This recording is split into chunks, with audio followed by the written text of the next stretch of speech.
VTV ਦੇਖ ਕੇ ਸਾਰੇ ਦਰਸ਼ਕਾਂ ਨੂੰ ਮੇਰੇ ਵੱਲੋਂ ਪਿਆਰ ਭਰੀ ਸਤਿ ਸ਼੍ਰੀ ਅਕਾਲ। ਮੈਂ ਹਾਂ ਤੁਹਾਡੀ ਹੋਸਟ ਦੋਸਤ ਸ਼ਫਾਲੀ। ਅੱਜ ਅਸੀਂ ਗੱਲ ਕਰਾਂਗੇ ਚਾਈਲਡ ਡਿਵੈਲਪਮੈਂਟ ਬਾਰੇ ਤੇ ਇਸ ਟੌਪਿਕ ਤੇ ਗੱਲ ਕਰਨ ਵਾਸਤੇ ਸਾਡੇ ਨਾਲ ਜੁੜੇ ਹੋਏ ਨੇ ਡਾਕਟਰ ਪ੍ਰਗਟ ਸਿੰਘ ਜੀ। ਆਓ ਅੱਜ ਉਹਨਾਂ ਨਾਲ ਗੱਲਬਾਤ ਕਰਦੇ ਹਾਂ। Hello doctor, welcome to the show. ਬਹੁਤ ਬਹੁਤ ਧੰਨਵਾਦ, ਬਹੁਤ ਬਹੁਤ ਧੰਨਵਾਦ ਸ਼ਫਾਲੀ ਜੀ। ਔਰ ਤੁਸੀਂ ਆਪਣੇ ਨਾਮ ਦਾ ਮੀਨਿੰਗ ਵੀ ਮੈਨੂੰ ਦੱਸਿਆ ਸੀ ਵੀ ਜਿਹੜੀ ਆਰਾਧਨਾ 'ਚ ਫੁੱਲ ਹੁੰਦੇ ਆ, ਸੋ ਬਿਲਕੁਲ ਉਸ ਵਰਗਾ ਹੀ ਤੁਹਾਡੀ ਖੁਸ਼ਬੂ ਔਰ ਸੁਭਾਅ ਹੈਗਾ। ਹੱਸਦੇ ਰਹੋ, ਵਸਦੇ ਰਹੋ। ਔਰ ਅਸੀਂ ਅੱਜ ਚਾਈਲਡ ਡਿਵੈਲਪਮੈਂਟ ਜਿਹਨੂੰ ਆਪਾਂ ਵਿਕਾਸ ਕਰਨੇ ਆ ਉਹਦੇ ਉੱਤੇ ਗੱਲ ਕਰਾਂਗੇ। ਅੱਜ ਅਸੀਂ ਗੱਲ ਕਰਾਂਗੇ ਚਾਈਲਡ ਡਿਵੈਲਪਮੈਂਟ ਬਾਰੇ। ਤੁਸੀਂ ਦਰਸ਼ਕਾਂ ਨੂੰ ਦੱਸਣਾ ਚਾਹੋਗੇ ਕਿ ਚਾਈਲਡ ਡਿਵੈਲਪਮੈਂਟ ਹੁੰਦੀ ਕੀ ਹੈ? ਇਹ ਬਹੁਤ ਸੋਹਣਾ ਤੁਹਾਡਾ ਕੁਐਸਚਨ ਹੈਗਾ ਸ਼ਫਾਲੀ ਜੀ।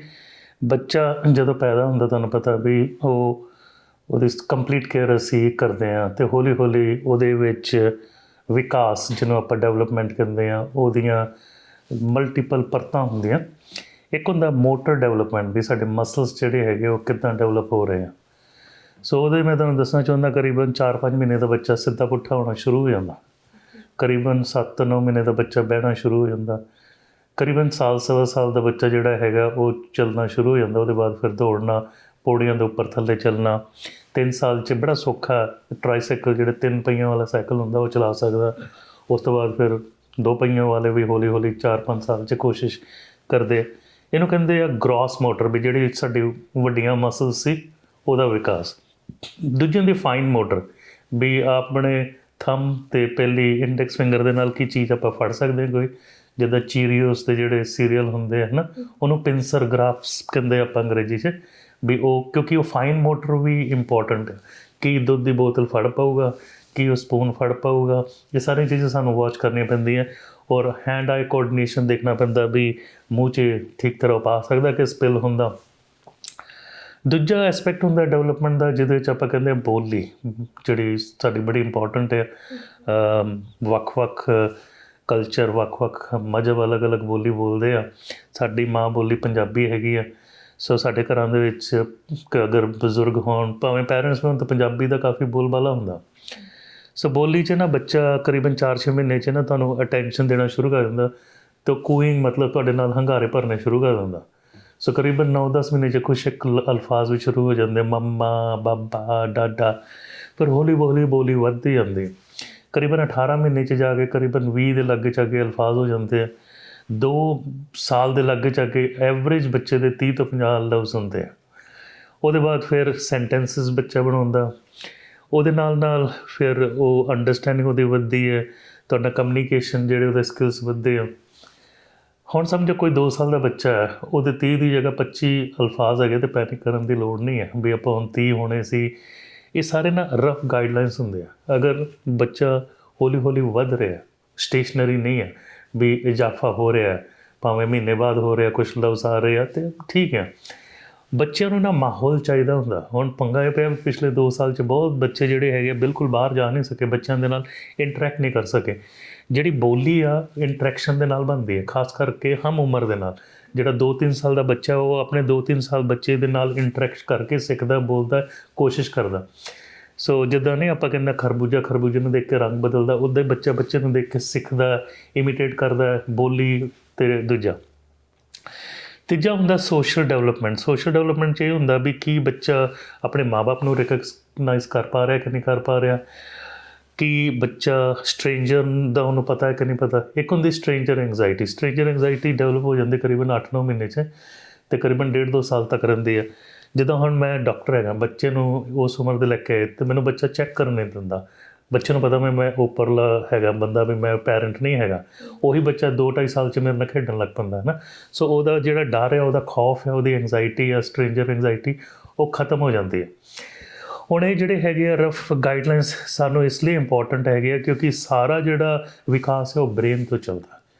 ਸੋ ਇੱਕ ਮਤਲਬ ਰਫ ਐਸਟੀਮੇਟ ਦੇਵਾਂ, ਅਤੇ ਕਰੀਬਨ 100 ਦੇ ਵਿੱਚ ਇੱਕ ਬੱਚਾ ਜਿਹਨੂੰ ਵਿਕਾਸ ਦੇ ਵਿੱਚ ਪਿੱਛਾਪਨ ਜਾਂ ਡਿਲੇ ਆਪਾਂ ਕਹਿ ਸਕਦੇ ਹੋ ਸਕਦਾ, ਬਟ 99 ਦਾ ਵਿਕਾਸ ਤਾਂ ਵਧੀਆ ਹੁੰਦਾ। ਅਗਰ ਬੋਲੀ 'ਤੇ ਕਹਾਂ ਤਾਂ ਮੁੰਡਿਆਂ 'ਚ ਥੋੜ੍ਹਾ ਜਿਹਾ ਟਾਈਮ ਜ਼ਿਆਦਾ ਲੱਗਦਾ, ਕੁੜੀਆਂ ਬਹੁਤ ਛੇਤੀ ਬੋਲਦੀਆਂ। ਕੁੜੀਆਂ ਦੇ ਵਿੱਚ ਜਿਹੜੀ ਸੋਸ਼ਲ ਡਿਵੈਲਪਮੈਂਟ ਆ, ਜਿਹੜੀ ਬੋਲੀ ਆ, ਉਹ ਬਹੁਤ ਛੇਤੀ ਜ਼ਿਆਦਾ ਅਗਾਂਹ ਆ। ਇਹ ਕੁਦਰਤ ਨੇ ਡਿਜ਼ਾਈਨ ਕੀਤੀ, ਨੇਚਰ ਨੇ ਕੀਤੀ। ਮੁੰਡੇ ਜਿਹੜੇ ਹੈਗੇ ਥੋੜ੍ਹੇ ਸਲੋ ਕੈਚਅਪ ਕਰਦੇ। ਅਗਰ ਤੁਸੀਂ ਦੇਖੋ ਪੁਰਾਣੇ ਟਾਈਮ 'ਤੇ ਜਦੋਂ ਅਰੇਂਜ ਮੈਰਿਜਸ ਹੁੰਦੀ ਸੀ, ਮੇਰੇ ਡੈਡੀ ਦੀ ਵੀ ਹੋਈ, ਮੇਰੀ ਵੀ ਅਰੇਂਜ ਮੈਰਿਜ ਹੋਈ, ਤਕਰੀਬਨ 2 4 5 ਸਾਲ ਦਾ ਫਰਕ ਹੁੰਦਾ ਸੀ ਬੰਦੇ ਜਨਾਂ 'ਚ। ਉਹ ਬਜ਼ੁਰਗ ਸਿਆਣੇ ਸੀ, ਕਿਉਂਕਿ ਇੱਕ 25 ਸਾਲ ਦਾ ਮੁੰਡਾ, ਉਹਦੀ ਮੈਚੁਰਿਟੀ ਇੱਕ 20 21 ਸਾਲ ਦੀ ਕੁੜੀ ਜਿੰਨੀ ਹੁੰਦੀ ਆ। ਸੋ ਇਸ ਲਈ ਜਿਹੜੀ ਕੁੜੀਆਂ ਉਹ ਛੇਤੀ ਮਤਲਬ ਸਿੱਖਦੀਆਂ, ਔਰ ਅਸੀਂ ਬਹੁਤ ਘੱਟ ਦੇਖਦੇ ਹਾਂ ਵੀ ਕੁੜੀਆਂ ਦੇ ਵਿੱਚ ਵਿਕਾਸ ਦਾ ਇਸ਼ੂ ਆ ਰਿਹਾ, ਮੋਸਟਲੀ ਮੁੰਡਿਆਂ 'ਚ ਦੇਖਦੇ ਹਾਂ। ਔਰ ਦੂਜਾ ਹੁੰਦਾ ਜਿਹੜਾ ਸਾਡਾ ਬ੍ਰੇਨ ਹੈਗਾ, ਉਹਨੇ ਸਿਗਨਲਿੰਗ ਦੇਣੀ ਆ, ਤਾਂ ਹੀ ਮਸਲ ਜਿਹੜੇ ਹੈਗੇ ਆਪਣੇ ਆਪ ਟਾਈਮ 'ਤੇ ਉਹਨੇ ਸਟਰੋਂਗ ਹੋਣਾ, ਰੋਲ ਓਵਰ ਹੋਣਾ, ਬਹਿਣਾ ਸ਼ੁਰੂ ਕਰਨਾ, ਖਲੋਣਾ, ਤੁਰਨਾ ਇਤਿਆਦਿ। ਅਗਰ ਉਹ ਸਿਗਨਲਿੰਗ 'ਚ ਇਸ਼ੂ ਹੈਗੀ ਹੈ, ਉਹ ਸਾਡਾ ਕੰਮ ਹੈਗਾ ਚੈੱਕ ਕਰਨਾ, ਹੈ ਨਾ। ਬਹੁਤਾ ਕਰਕੇ ਸਮਝੋ ਹੁਣ ਮੈਂ ਕਿਹਾ ਸੀ ਵੀ 12 ਤੋਂ 15 ਮਹੀਨੇ ਹੁੰਦੇ ਤੁਰਨ 'ਚ। ਅਗਰ ਬੱਚਾ ਨਹੀਂ 13 14 ਮਹੀਨੇ ਤੁਰਦਾ ਤੇ ਮਾਂ-ਬਾਪ ਨੂੰ ਵਰੀ ਹੋ ਜਾਂਦੀ, ਕਿਉਂਕਿ ਗੁਆਂਢੀਆਂ ਦਾ ਬੱਚਾ 10 11 ਮਹੀਨੇ ਤੁਰਨ ਲੱਗ ਪਿਆ ਸੀ, ਲੇਕਿਨ ਉਹਨਾਂ ਨੂੰ ਇਹ ਨਹੀਂ ਪਤਾ ਵੀ ਤੁਹਾਡਾ ਬੱਚਾ ਵੀ ਨਾਰਮਲ ਰੇਂਜ 'ਚ ਆ ਜੇ। ਸੋ ਇਸ ਲਈ 18 ਮਹੀਨੇ ਤੱਕ ਨਹੀਂ ਤੁਰਦਾ ਤੇ ਸਾਨੂੰ ਟੈਸਟ ਕਰਨੇ ਪੈਂਦੇ ਆ। ਅਸੀਂ ਵੇਟ ਐਂਡ ਵਾਚ ਕਰਦੇ ਹਾਂ। ਅਸੀਂ ਇਹ ਨਹੀਂ ਕਹਿੰਦੇ ਵੀ ਨਹੀਂ ਜੀ ਨਹੀਂ, ਹੁਣ ਤੁਹਾਡੇ 15 ਮਹੀਨੇ ਇੱਕ ਦਿਨ ਹੋ ਗਿਆ, ਰਾਈਟ ਵੇ ਸਾਰੇ ਟੈਸਟ ਕਰਨੇ ਪੈਣੇ। ਬੱਚੇ ਨੂੰ ਦੇਖੋ, ਉਹਨੂੰ ਅਸੈਸ ਕਰੋ, ਫਿਜ਼ੀਕਲ ਐਗਜ਼ਾਮੀਨੇਸ਼ਨ ਦੇਖੋ, ਬੱਚੇ ਦਾ ਰਿਸਪੌਂਸ ਕੀ ਆ, ਉਹਦੇ ਹਿਸਾਬ ਦੇ ਨਾਲ ਚੱਲਣਾ ਪਏਗਾ ਸਾਨੂੰ। ਹਾਂਜੀ, ਮੇਰਾ ਅਗਲਾ ਕੁਐਸਚਨ ਹੈ ਕਿ ਬੱਚਿਆਂ ਦੀ ਡਿਵੈਲਪਮੈਂਟ ਹੈ, ਜਿਹੜੀ ਵਿਕਾਸ ਹੁੰਦਾ, ਇਹ ਕਿਹੜੀ ਉਮਰ ਤੋਂ ਸ਼ੁਰੂ ਹੋ ਜਾਂਦਾ ਹੈ ਤੇ ਕਦੋਂ ਤੱਕ ਚੱਲਦਾ ਹੈ? ਦੇਖੋ, ਜਦੋਂ ਆਪਾਂ ਮਾਤਾ ਦੇ ਗਰਭ 'ਚ ਹੈਗੇ, ਪਹਿਲਾ ਦਿਨ ਮਾਤਾ ਦਾ ਅੰਡਾ ਤੇ ਬਾਪ ਦਾ ਸਪਰਮ ਆ, ਉਸ ਦਿਨ ਤੋਂ ਹੀ ਵਿਕਾਸ ਜਿਹੜਾ ਹੈਗਾ ਡਿਵੈਲਪ ਹੋ ਰਿਹਾ ਹੈ ਨਾ। ਔਰ ਜਦੋਂ ਆਪਾਂ ਪੈਦਾ ਹੋ ਜਾਂਦੇ 9 ਮਹੀਨੇ ਬਾਅਦ, ਉਸ ਦਿਨ ਤੋਂ ਵਿਕਾਸ ਸ਼ੁਰੂ ਹੈਗਾ। ਜਿਹੜਾ ਬੱਚਾ ਦੇਖੋ, ਅੱਖਾਂ ਤੇ ਆਪਾਂ ਬੰਦ ਕਰ ਲੈਂਦੇ ਹਾਂ ਸੌਣ ਦੇ ਟਾਈਮ, ਲੇਕਿਨ ਕੰਨ ਸਾਡੇ ਵੀ ਖੁੱਲ੍ਹੇ ਆ, ਬੱਚੇ ਨੂੰ ਸੁਣਦਾ।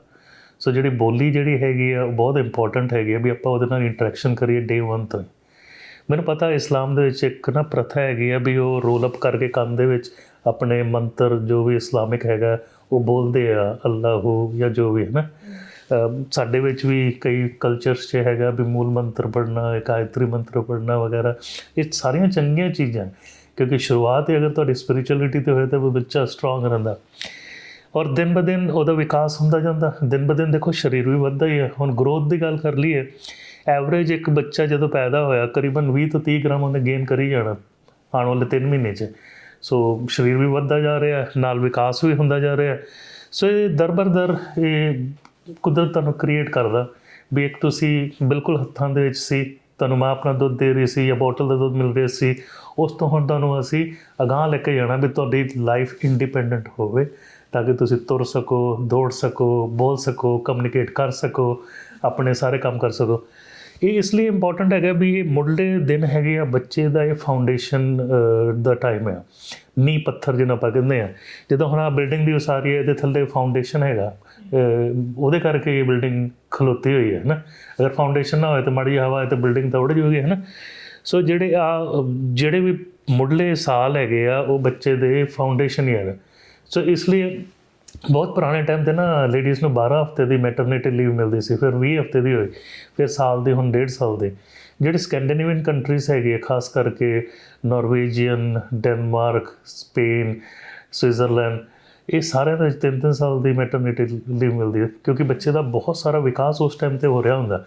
ਔਰ ਜਿੰਨਾ ਮਰਜ਼ੀ ਆਪਾਂ ਕਹਿ ਲਈਏ, ਦੇਖੋ ਅਸੀਂ ਕਹਿੰਦੇ ਹਾਂ ਵੀ ਹੁਣ ਹਾਫ ਹੈਗਾ ਵੀ ਬੰਦੇ ਨੂੰ ਜਨਾਨੀ ਨੂੰ ਇਕੁਅਲੀ ਪੈਰੈਂਟਿੰਗ ਕਰਨੀ ਚਾਹੀਦੀ ਹੈ, ਬਟ ਬਹੁਤੀ ਪੈਰੈਂਟਿੰਗ ਫਿਰ ਵੀ ਮਾਂ 'ਤੇ ਹੀ ਹਿੱਸੇ ਆਉਂਦੀ ਹੈ, ਭਾਵੇਂ ਜਿਹੜੇ ਮਰਜ਼ੀ ਅਸੀਂ ਕਲਚਰ 'ਚ ਹੋਈਏ, ਕਿਉਂਕਿ ਬੱਚੇ ਨੇ ਮਾਂ ਵੱਲ ਪਹਿਲੋਂ ਜਾਣਾ। ਔਰ ਮਾਂ ਵੱਲ ਇਸ ਲਈ ਜਾਣਾ ਕਿਉਂਕਿ ਮਾਂ ਉਹਨੂੰ 9 ਮਹੀਨੇ ਤੋਂ ਜ਼ਿਆਦਾ ਜਾਣਦੀ ਹੈ, ਉਹ ਵੀ ਮਾਂ ਨੂੰ ਜ਼ਿਆਦਾ ਜਾਣਦਾ। ਇਸ ਲਈ ਉਹਨਾਂ ਨੇ ਦੇਖੋ 3 ਸਾਲ ਦਾ ਕਰਤਾ ਵੀ ਮਾਵਾਂ 3 ਸਾਲ ਤੁਹਾਨੂੰ ਆਪਾਂ ਮੈਟਰਨਿਟੀ ਬੈਨੀਫਿਟ ਦੇਵਾਂਗੇ, ਬੱਚੇ ਦੀ ਤੁਸੀਂ ਪਰਵਰਿਸ਼ ਜਿਹੜੀ ਹੈਗੀ ਉਹ ਸੋਲਿਡ ਕਰੋ। ਔਰ ਉਸ ਕੰਟਰੀ 'ਚ ਅਸੀਂ ਦੇਖਦੇ ਹਾਂ ਵੀ ਕ੍ਰਾਈਮ ਰੇਟ ਬਹੁਤ ਘੱਟ ਹੈ, breast feeding rate almost 99 to 100% ਆ, ਈਅਰ ਇਨਫੈਕਸ਼ਨਸ ਨਹੀਂ ਹੁੰਦੇ, ਬੱਚਿਆਂ ਨੂੰ ਕੋਈ ਇਨਫੈਕਸ਼ਨ ਨਹੀਂ ਹੁੰਦਾ, ਬੱਚਿਆਂ ਨੂੰ ਜਿਹੜੇ ਡਿਵੈਲਪਮੈਂਟਲ ਪ੍ਰੋਬਲਮ ਬਹੁਤ ਘੱਟ ਹੈਗੇ ਆ, ਔਟਿਜ਼ਮ ਬਹੁਤ ਘੱਟ ਹੈਗਾ। ਸੋ ਕਿਤੇ ਨਾ ਕਿਤੇ ਜਿਹੜਾ ਹੈਗਾ ਨਾ ਪਹਿਲੇ 3 ਸਾਲ ਹੈਗੇ ਆ ਉਹ ਬਹੁਤ ਇੰਪੋਰਟੈਂਟ ਆ ਬੱਚੇ ਦੇ ਵਿਕਾਸ 'ਚ। ਔਰ ਇਹ ਜਿਹੜਾ ਟਾਈਮ ਉਹਨਾਂ ਨੂੰ ਪ੍ਰੀਪੇਅਰ ਕੀਤਾ ਜਾ ਰਿਹਾ ਵੀ ਜਦੋਂ ਉਹਨਾਂ ਨੇ 5 ਸਾਲ 'ਚ ਸਕੂਲ ਜਾਣਾ ਵੀ ਉਹ ਰੈਡੀ ਰਹੇ।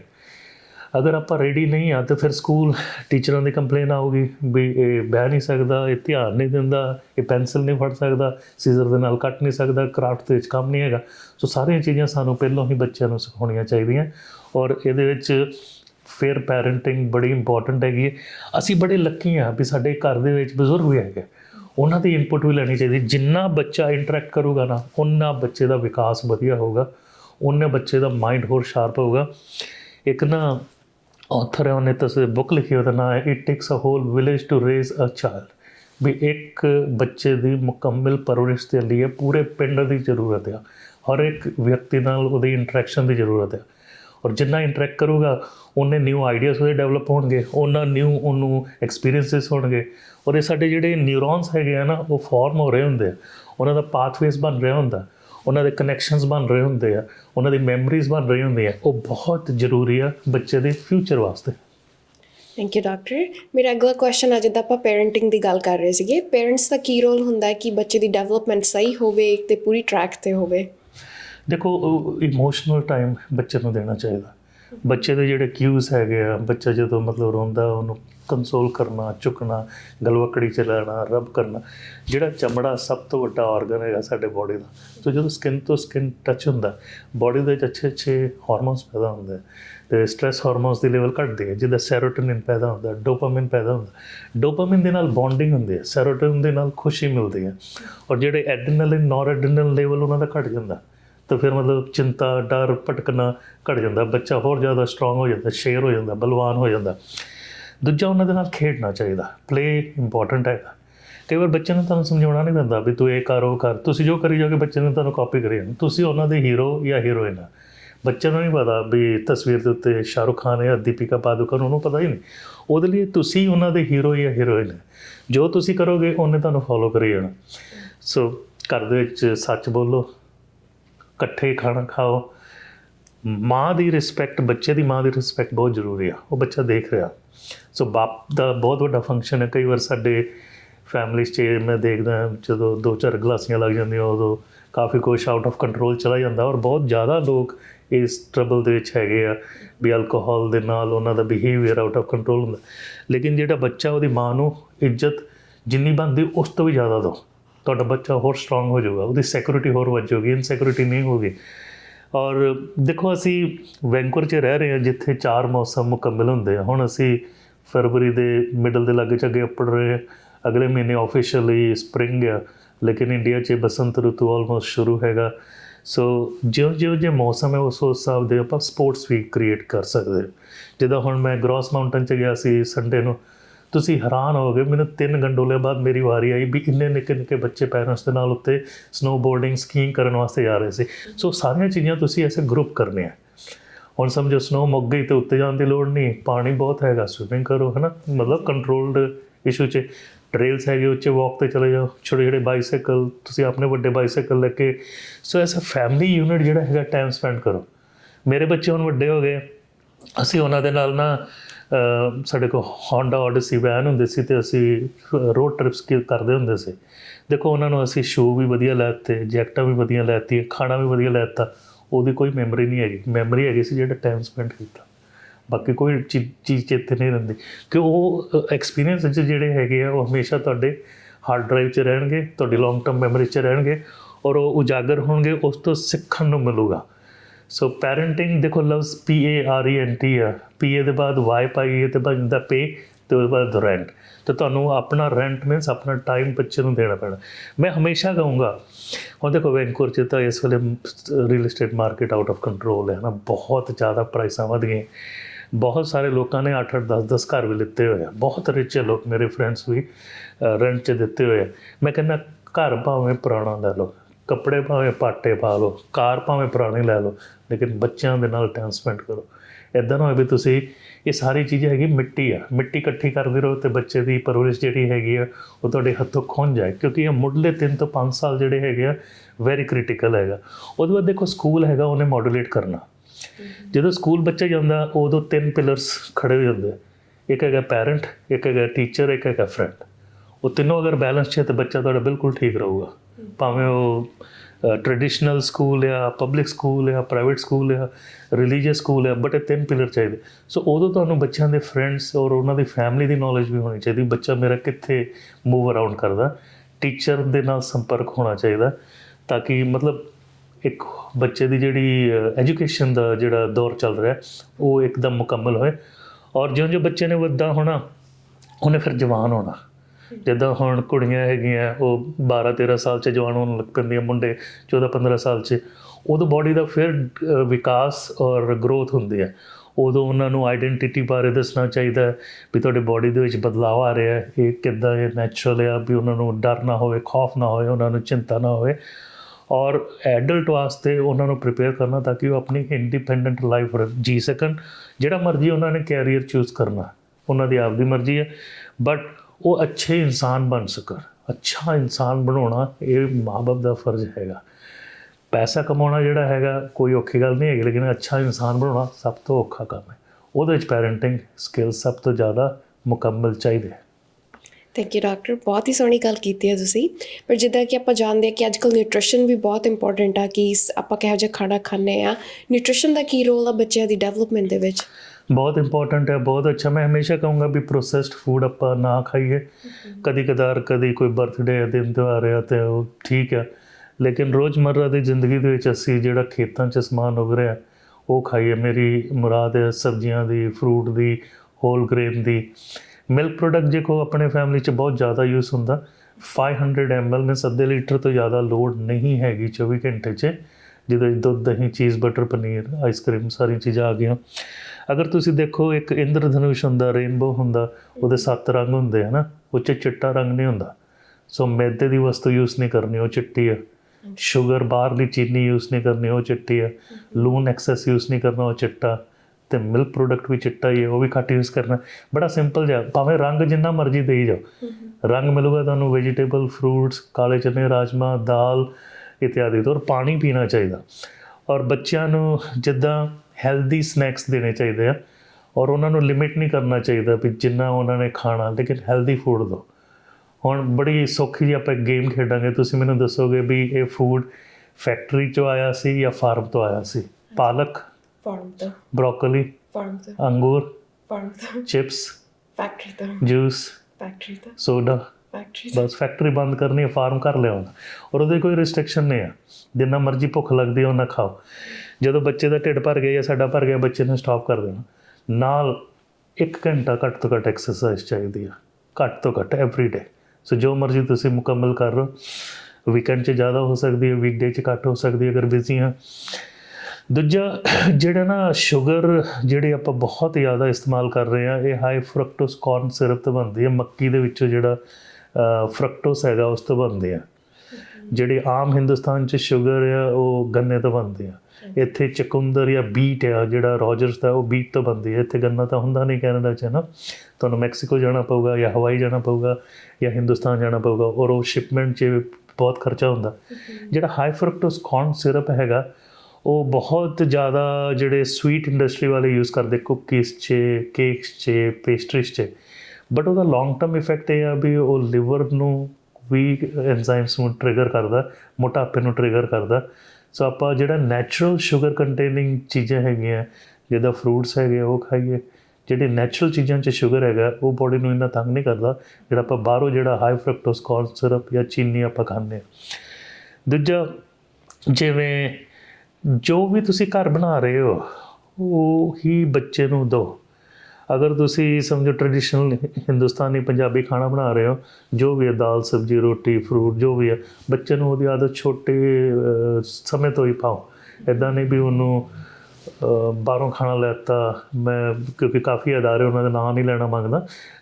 ਸੋ ਜਿਵੇਂ ਵੀ ਪੀਜ਼ਾ ਬਾਹਰੋਂ ਮਿਲ ਜਾਂਦਾ, ਬਰਗਰਸ ਮਿਲ ਜਾਂਦੇ ਆ, ਸੈਂਡਵਿਚਸ ਮਿਲ ਜਾਂਦੀਆਂ, ਹੈ ਨਾ। ਫਿਰ ਬੱਚੇ ਦੀ ਰੁਚੀ ਉਸ ਪਾਸੇ ਹੋ ਜਾਣੀ। ਜੋ ਤੁਹਾਡੇ ਘਰ ਬਣਦਾ ਉਹੀ ਬੱਚੇ ਨੂੰ ਦਿਓ। ਔਰ ਬੱਚੇ ਨੂੰ ਭੁੱਖ ਲੱਗੇਗੀ, ਬੱਚਾ ਆਪ ਮੰਗ ਕੇ ਖਾਊਗਾ। ਉਹਦੇ ਮਗਰ ਲੈ ਕੇ ਜਾਣ ਦੀ ਲੋੜ ਨਹੀਂ ਵੀ ਮੂੰਹ ਖੋਲ ਮੈਂ ਪਾਵਾਂ। 2 ਸਾਲ ਦਾ ਬੱਚਾ ਜਿਹੜਾ ਹੈਗਾ ਉਹਨੂੰ ਬਿਲਕੁਲ ਜਾਂਚ ਹੋ ਜਾਂਦੀ ਹੈ ਵੀ ਜਦੋਂ ਭੁੱਖ ਲੱਗੀ ਉਹਨੇ ਆਪੇ ਮੰਗ ਲੈਣਾ, ਆਪੇ ਖਾ ਲੈਣਾ। ਸੋ ਫੂਡ ਦੇ ਵਿੱਚ ਇਹੀ ਆ ਵੀ ਹੈਲਥ ਕੈਨੇਡਾ ਦੀ ਜਿਹੜੀ ਸਾਡੀ ਫੂਡ ਗਾਈਡ ਹੈਗੀ ਆ, ਉਹਦੀ ਮੈਂ ਇੱਕ ਤਸਵੀਰ ਵੀ ਭੇਜ ਦੂੰਗਾ ਤੁਹਾਡੇ ਚੈਨਲ ਨੂੰ, ਔਰ ਆਪਾਂ ਉਹ ਵੀ ਸ਼ੋਅ ਕਰ ਸਕਦੇ। ਬੜੀ ਸਿੰਪਲ ਜੀ ਹੈਗੀ, ਅਸੀਂ ਸਾਰੇ ਫੋਲੋ ਕਰ ਸਕਦੇ। ਜਿੱਦਾਂ ਕਿ ਅੱਜ ਕੱਲ੍ਹ ਆਪਾਂ ਜਾਣਦੇ ਹਾਂ ਕਿ ਟੈਕਨੋਲੋਜੀ ਬਹੁਤ ਐਡਵਾਂਸ ਹੋ ਗਈ ਆ। ਬੱਚੇ ਜਦੋਂ ਵੱਡੇ ਹੁੰਦੇ ਆ ਸਾਰਾ ਟਾਈਮ ਆਈਪੈਡ 'ਤੇ ਜਾਂ TV ਦੇ ਵਿੱਚ ਇੰਟਰਸਟਿਡ ਰਹਿੰਦੇ ਆ ਮੋਸਟਲੀ, ਅਤੇ ਉਹਨਾਂ ਦੀ ਸੋਸ਼ਲ ਇੰਟਰੈਕਸ਼ਨ ਬਹੁਤ ਘੱਟ ਗਈ ਆ। ਇਹਦੇ ਬਾਰੇ ਤੁਸੀਂ ਕੁਝ ਦੱਸਣਾ ਚਾਹੋਗੇ? ਇਹ ਤਾਂ ਨਾ ਬਹੁਤ ਵੱਡੀ ਤਰਾਸਦੀ ਹੈਗੀ, ਰੋਜ਼ ਹੀ ਮੈਨੂੰ ਡੀਲ ਕਰਨਾ ਪੈਂਦਾ ਮੇਰੇ ਕਲੀਨਿਕ 'ਚ ਵੀ। ਇਹਦੇ ਨਾਲ ਫੋਕਸ ਇਸ਼ੂਜ਼ ਜਿਹੜੇ ਹੈਗੇ ਉਹ ਟਰਬਲ 'ਚ ਹੁੰਦੇ ਆ। ਅਟੈਂਸ਼ਨ ਡੈਫਿਸਿਟ ਹਾਈਪਰ ਐਕਟੀਵਿਟੀ ਦਾ ਇਸ਼ੂ ਆ ਜਾਂਦਾ, ਨੀਂਦ ਦਾ ਇਸ਼ੂ ਆ ਜਾਂਦਾ, ਕਿਉਂਕਿ ਬੱਚੇ ਦਾ ਮਾਈਂਡ ਜਿਹੜਾ ਵਾਇਰਡ ਅਪ ਹੈਗਾ ਵੀਡੀਓ ਗੇਮਸ ਜਾਂ ਕਮਿਊਨੀਕੇਸ਼ਨ ਦਾ। ਤਾਂ ਸੌਂਦਾ ਨਹੀਂ, ਰਾਤ ਨੂੰ ਵੀ ਉਹਨੂੰ ਮੈਸੇਜਿਸ ਆਈ ਜਾਂਦੇ ਆ ਨਾ। ਹੋਰ ਤਾਂ ਹੋਰ ਜਿਹੜੇ ਆ ਥੰਬ ਹੈਗੇ ਅਸੀਂ ਦੇਖ ਰਹੇ ਇਹਨਾਂ 'ਚ ਸੋਜ ਹੋਰ ਪੇਨ, ਕਿਉਂਕਿ ਯੂਜ਼ ਕਰੀ ਜਾਂਦੇ ਆ ਨਾ ਟੈਕਸਟਿੰਗ 'ਚ, ਸੋ ਓਵਰ ਯੂਜ਼ ਹੋ ਗਏ। ਸੋ ਦੇਖੋ ਟੈਕਨੋਲੋਜੀ ਜਾਊਗੀ ਤਾਂ ਨਹੀਂ, ਕਿਉਂਕਿ ਜਿਹੜੀ ਚੀਜ਼ ਆ ਗਈ ਹੈ ਸਾਡੇ ਹੈਲਪ ਵਾਸਤੇ, ਲੇਕਿਨ ਅਸੀਂ ਉਹਨੂੰ ਇੱਕ ਕੰਟਰੋਲਡ ਵੇ 'ਚ ਯੂਜ਼ ਕਰਨਾ। ਮੈਂ ਹਮੇਸ਼ਾ ਕਹਿੰਦਾ ਵੀ nature time is better than screen time. Screen time means computer ਆ, ਵੀਡੀਓ ਗੇਮ ਆ, ਤੁਹਾਡਾ ਫੋਨ ਆ, ਉਹ ਸਕਰੀਨ ਆ ਸਾਰੀ। ਸੋ ਇਸ ਲਈ ਮੈਂ ਕਹਿ ਰਿਹਾ ਸੀ ਵੀ ਨੇਚਰ ਟਾਈਮ ਇਜ਼ ਬੈਟਰ। ਮੈਂ ਤੁਹਾਨੂੰ ਜ਼ਿਕਰ ਕੀਤਾ ਸੀ ਗ੍ਰਾਸ ਮਾਊਂਟਨ 'ਚ ਉਹ ਸਵੇਰ ਦੇ ਬੱਚੇ ਗਏ ਸੀ, ਉਹਨਾਂ ਨੇ ਸ਼ਾਮੀ ਮੁੜਨਾ ਸੀ। ਕੋਈ ਹੱਥ 'ਚ ਆਈਪੈਡ ਨਹੀਂ, ਕੋਈ ਨਹੀਂ, ਕਿਉਂਕਿ ਉਹ ਕੀ ਕਰ ਰਿਹਾ, 2 ਪੋਲਸ ਹੈ ਹੱਥ 'ਚ, ਹੈ ਨਾ। ਸੋ ਤੁਹਾਨੂੰ ਉਹ ਚੀਜ਼ਾਂ ਉਹਨਾਂ ਦੀ ਰੁਚੀ ਵਾਸਤੇ ਕ੍ਰੀਏਟ ਕਰਨੀ ਪੈਣੀ। ਹੁਣ ਬਾਈਸਾਈਕਲ ਚਲਾ ਰਹੇ ਹੈ ਨਾ, ਦੋਵੇਂ ਹੱਥ ਹੈਂਡਲ 'ਚ ਹੈ, ਅਤੇ ਕਿੱਥੇ ਸਕਰੀਨ ਦੇਖ ਲਓਗੇ, ਉਦੋਂ ਤਾਂ ਫਿਰ ਨੇਚਰ ਦੀ ਸਕਰੀਨ ਦੇਖੋਗੇ। ਸੋ ਕੁਦਰਤ ਦੀ ਜਿਹੜੇ ਟਾਈਮ ਹੈਗਾ ਉਹ ਇੰਪਰੂਵ ਕਰਨ ਵਾਸਤੇ ਤੁਹਾਨੂੰ ਆਪ ਨੂੰ, ਪੈਰੈਂਟਸ ਨੂੰ ਉਹ ਹੀਲੇ ਵਿਛੀਲੇ ਛੋਟੀ ਉਮਰ ਤੋਂ ਕਰਨੇ ਪੈਣੇ। ਦੂਜਾ, ਜਿਵੇਂ ਹਾਈ ਸਕੂਲ ਤੇ ਪਹਿਲਾਂ ਪ੍ਰੀ ਸਕੂਲ ਤੱਕ, ਜਿਵੇਂ ਪ੍ਰਾਇਮਰੀ ਸਕੂਲ ਤੱਕ, ਗ੍ਰੇਡ 7 ਤੱਕ 1 ਘੰਟਾ ਪਰ ਡੇ ਟੈਕਨੋਲੋਜੀ ਕੋਈ ਮਾੜੀ ਗੱਲ ਨਹੀਂ ਹੈਗੀ। ਹਾਈ ਸਕੂਲ 'ਚ 2 ਘੰਟੇ ਇਸ ਲਈ ਮੈਂ ਕਹਿ ਰਿਹਾ ਕਿਉਂਕਿ ਬਹੁਤ ਸਾਰਾ ਹੋਮਵਰਕ ਜਿਹੜਾ ਹੈਗਾ ਬੱਚਿਆਂ ਦਾ ਔਨਲਾਈਨ ਹੁੰਦਾ, ਬਹੁਤ ਸਾਰੇ ਉਹਨਾਂ ਨੂੰ ਰਿਸਰਚ ਪ੍ਰੋਜੈਕਟ ਕਰਨੇ ਪੈਂਦੇ ਆ, ਦੈਟਸ ਫਾਈਨ। ਪਰ ਕਿਤੇ ਨਾ ਕਿਤੇ ਤੁਹਾਨੂੰ ਇਹ ਡਿਸਿਪਲਿਨ ਕਰਨਾ ਪੈਣਾ, ਅਨੁਸ਼ਾਸਨ ਕਰਨਾ ਪੈਣਾ, ਤੁਹਾਨੂੰ ਉਹਨਾਂ ਦੇ ਨਾਲ ਗੱਲਬਾਤ ਕਰਨੀ ਪੈਣੀ ਬੱਚਿਆਂ ਦੇ ਨਾਲ।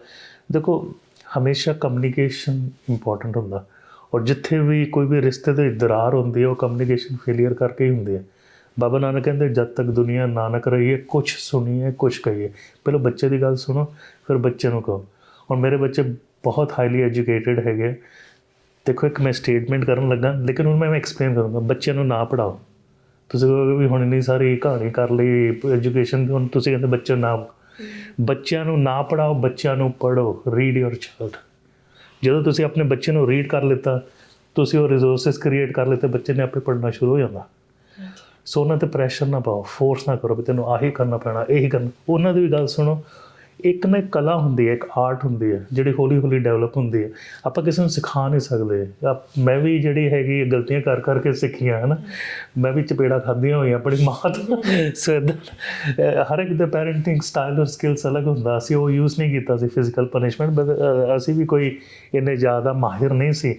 ਬਟ ਜਿਉਂ ਮਤਲਬ ਬੱਚੇ ਦੇ ਨਾਲ ਡੀਲ ਕਰਦੇ ਗਏ, ਸਾਡੇ ਜਿਹੜੇ ਐਕਸਪੀਰੀਅੰਸਿਸ ਹੋਰ ਵੱਧਦੇ ਗਏ। ਬੱਚਿਆਂ ਨੂੰ ਨਾ ਤੁਹਾਡੇ ਫਰੈਂਡ ਸਰਕਲ ਇਹੋ ਜਿਹਾ ਕ੍ਰੀਏਟ ਕਰੋ ਵੀ ਤੁਹਾਡੇ ਫਰੈਂਡ ਤੁਹਾਡੀ ਉਮਰ ਦੇ ਹੋਣ, ਔਰ ਤੁਹਾਡੇ ਬੱਚੇ ਦੇ ਉਮਰ ਦੇ ਉਹਨਾਂ ਦੇ ਬੱਚੇ ਹੋਣ। ਸੋ ਉਹਦੇ ਨਾਲ ਤੁਹਾਡੀ ਫਰੈਂਡਸ਼ਿਪ ਵੀ ਚੱਲ ਰਹੀ ਹੈ, ਬੱਚਿਆਂ ਦੀ ਵੀ ਚੱਲ ਰਹੀ ਹੈ। ਵੀਕਐਂਡ 'ਚ ਤੁਸੀਂ ਚਿੜੀ ਛਿੱਕਾ ਖੇਡਣ ਚਲੇ ਗਏ ਕਿੱਥੇ, ਨਾਲ ਇੱਕ ਜਿੱਦਾਂ ਵਾਟਰਮੈਲਨ ਲੈ ਲਓ, ਉਹਨੂੰ ਕੱਟ ਕੇ ਖਾ ਲਓ, ਨਾਲ ਹੋਰ ਚੀਜ਼ਾਂ ਨਾਲ ਬੱਚੇ ਬਹੁਤ ਇੰਜੋਏ ਕਰਨਗੇ। ਉਦੋਂ ਤੁਸੀਂ ਚਿੜੀ ਛਿੱਕਾ ਖੇਡਦੇ ਜੋ ਮਰਜ਼ੀ ਦਿਓ ਜਾਓਗੇ, ਉਹਨਾਂ ਨੇ ਖਾਈ ਜਾਣਾ। ਉਹਨਾਂ ਨੇ ਚੂੰ-ਚਾਂ ਨਹੀਂ ਕਰਨਾ ਵੀ ਮੈਨੂੰ ਅੱਜ ਬਰਗਰ ਹੀ ਚਾਹੀਦਾ ਸੀ ਜਾਂ ਪੀਜ਼ਾ ਹੀ ਚਾਹੀਦਾ ਸੀ, ਕਿਉਂਕਿ ਜਦੋਂ ਥੱਕੇ ਹੁੰਦੇ, ਭੁੱਖ ਲੱਗੀ ਹੁੰਦੀ ਆ। ਘਰੋਂ ਰਾਸ਼ਨ ਬਣਾ ਕੇ ਲੈ ਜਾਓ, ਹੈ ਨਾ, ਜੋ ਵੀ ਤੁਹਾਡਾ ਬੇਸਿਕ ਹੈਗਾ, ਚੌਲ ਲੈ ਜਾਓ, ਦਾਲ ਲੈ ਜਾਓ, ਕੜੀ ਚਾਵਲ ਲੈ ਜਾਓ, ਜੋ ਵੀ ਤੁਸੀਂ ਲਾਈਕ ਕਰਦੇ ਹੈ ਨਾ, ਭਾਵੇਂ ਪਰੌਂਠੇ ਘਰੋਂ ਲੈ ਜਾਓ ਬਣ ਕੇ। ਸੋ ਇਹ ਸਾਰਾ ਮਾਹੌਲ ਤੁਹਾਨੂੰ ਆਪ ਕ੍ਰੀਏਟ ਕਰਨਾ ਪੈਣਾ। ਉਹਦੇ ਨਾਲ ਬੱਚੇ ਦੀ ਜਿਹੜੀ ਹੈਗੀ ਓਵਰਆਲ ਸੋਸ਼ਲ ਬੌਂਡਿੰਗ, ਇੱਕ ਦੂਜੇ ਤੋਂ ਬੱਚਾ ਸਿੱਖਦਾ, ਔਰ ਬੱਚੇ ਦਾ ਵਿਕਾਸ ਹੋਰ ਵਧੀਆ ਹੁੰਦਾ। ਦੇਖੋ ਬੱਚੇ ਸਾਰਿਆਂ ਦੇ ਸਾਂਝੇ ਆ। ਅਸੀਂ ਚਾਹੁੰਦੇ ਹਾਂ ਵੀ ਹਰ ਇੱਕ ਦਾ ਬੱਚਾ ਜਿਹੜਾ ਤਰੱਕੀ ਕਰੇ। ਸੋ ਇਸ ਲਈ ਆਪਣੇ ਬੱਚਿਆਂ ਵੱਲ ਵੀ ਧਿਆਨ ਦੇਣਾ, ਗੁਆਂਢੀਆਂ ਵੱਲ ਵੀ, ਉਹਨਾਂ ਦੇ ਫਰੈਂਡਸ ਵੱਲ ਵੀ, ਤਾਂ ਕਿ ਜਿਹੜਾ ਕਾਫਲਾ ਵੱਧਦਾ ਜਾਵੇ। ਔਰ ਕੈਨੇਡਾ ਵਰਗੇ ਇੰਨੇ ਵਧੀਆ ਔਰ ਪ੍ਰਗਤੀਸ਼ੀਲ ਮੁਲਕ ਦੇ ਵਿੱਚ ਕੱਲ੍ਹ ਨੂੰ ਸਾਡੇ ਬੱਚੇ ਸਭ ਤੋਂ ਵੱਡੇ ਅਹੁਦਿਆਂ ਦੇ ਉੱਤੇ ਹੋਣ। Thank you doctor. ਤੁਸੀਂ ਜਾਣ ਤੋਂ ਪਹਿਲਾਂ ਸਾਡੇ ਦਰਸ਼ਕਾਂ ਨੂੰ ਕੋਈ ਮੈਸੇਜ ਦੇਣਾ ਚਾਹੋਗੇ? ਮੈਸੇਜ ਇਹੀ ਹੈਗਾ ਵੀ ਬੱਚਿਆਂ ਦੇ ਨਾਲ ਪ੍ਰੇਮ ਕਰੋ, ਬੱਚਿਆਂ ਦੀ ਗੱਲ ਸੁਣੋ, ਬੱਚਿਆਂ ਦੇ ਨਾਲ ਆਪ ਬੱਚੇ ਹੋ ਜਾਓ।